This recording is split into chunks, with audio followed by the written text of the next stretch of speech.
په کابل طبي علومو پوهنتون کې د دیني زده کړو او ښوونیزو بیانونو اونیز پروګرام لړۍ د یاد پوهنتون رئیس، معاونینو، د پوهنځیو رئیسانو او آمرانو په حضور کې پیل شوه. بدین هر کدام ما ضرورت داریم.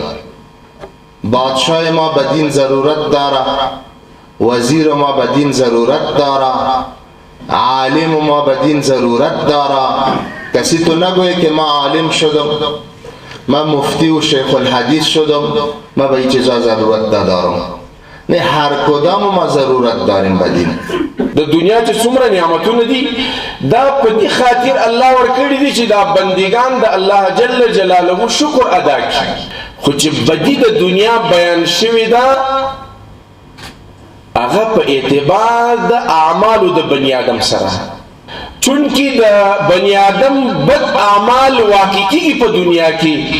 د دیني زده کړو او ښوونیزو بیانونو یاد اونیز پروګرام به وروسته له دې د کابل طبي علومو پوهنتون کارمندانو او استادانو ته هره اونۍ د پلان مطابق وړاندې کیږي.